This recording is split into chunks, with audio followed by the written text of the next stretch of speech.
बच्चों प्रश्न संग्रह 2.6 में प्रश्न 5 अब हम हल करने जा रहे हैं।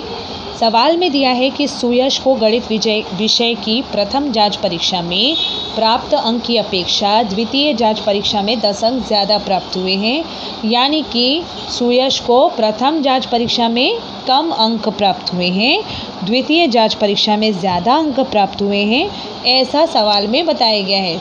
और कितना ज़्यादा? द्वितीय जांच परीक्षा में 10 अंक ज़्यादा प्राप्त हुए हैं कंपेयर टू प्रथम जांच परीक्षा के। ठीक है, तो ये पहली कंडीशन है जो हमने सवाल में समझी। दूसरी कंडीशन क्या दी गई है बच्चों? द्वितीय जांच परीक्षा के प्राप्त अंकों का 5 गुना प्रथम जांच परीक्षा के अंकों के वर्ग के बराबर हो, तो उसे प्रथम जांच परीक्षा में कितने अंक प्राप्त हुए इसका हमें पता लगाना है। ठीक है, क्योंकि प्रथम घटक परीक्षा या प्रथम जांच परीक्षा में सुयश को कम मार्क्स प्राप्त हुए हैं, तो सबसे पहले हम क्या करेंगे, मानेंगे कि सुयश को प्रथम जांच परीक्षा में प्राप्त अंक x, हम ऐसा मानेंगे। ठीक है, तो यहाँ पर हम मान रहे हैं, माना सुयश को प्रथम जांच परीक्षा में x अंक प्राप्त हुए, और द्वितीय जांच परीक्षा में फिर सुयश को कितने मार्क्स प्राप्त होंगे बच्चों? द्वितीय जांच परीक्षा में प्रश्नानुसार बताया गया है कि प्रथम जांच परीक्षा से 10 अंक ज़्यादा प्राप्त हुए हैं सुयश को द्वितीय जांच परीक्षा में, इसलिए हमें x में 10 को जोड़ना होगा। इतने अंक सुयश को द्वितीय जांच परीक्षा में प्राप्त हुए।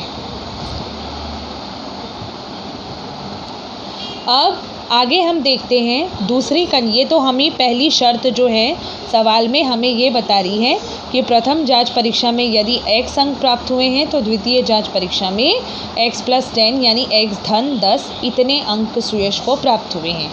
दूसरी शर्त सवाल में क्या बता रही है कि द्वितीय जांच परीक्षा में प्राप्त अंकों का 5 गुना यानी x + 10 का 5 गुना जो है, द्वितीय जांच परीक्षा में कितने अंक प्राप्त हुए हैं? x + 10 इतने अंक प्राप्त हुए हैं।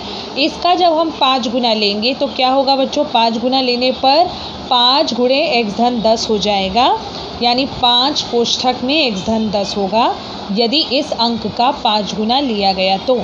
प्रश्न में कहा गया है कि इन अंकों का 5 गुना प्रथम जांच परीक्षा के अंकों के वर्ग के बराबर है, यानी x के वर्ग के बराबर है।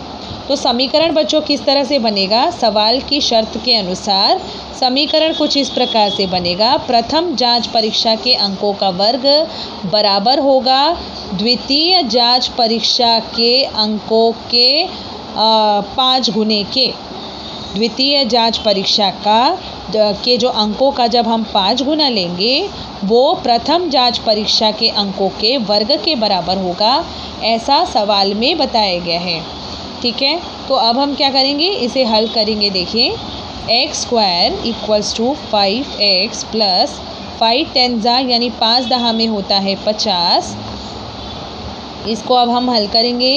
x², ये जो 5x है इसका जब हम पक्षांतरण करते हैं तो -5x, + 50 का जब हम पक्षांतरण करेंगे तो -50, और राइट हैंड साइड में कोई भी पद ना बचा होने के कारण 0 बचेगा।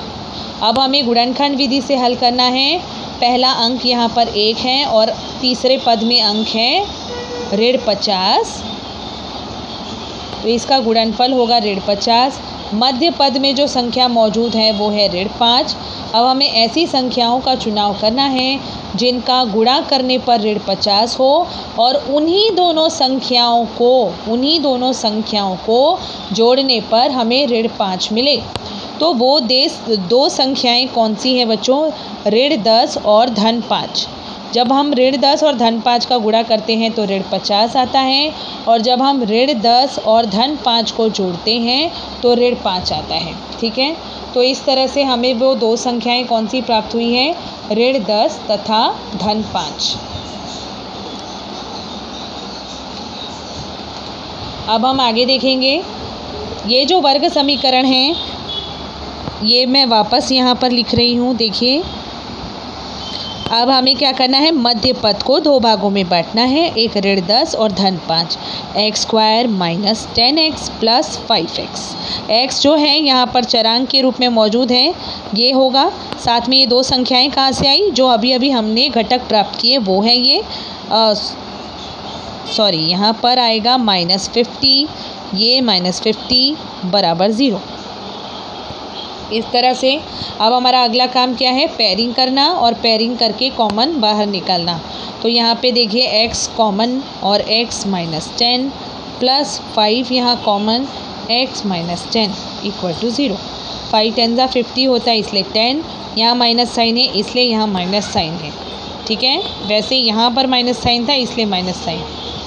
अब इसके बाद दो गुणनखंड हमें प्राप्त होंगे वर्ग समीकरण के, एक है x ऋण 10 और एक है x धन 5।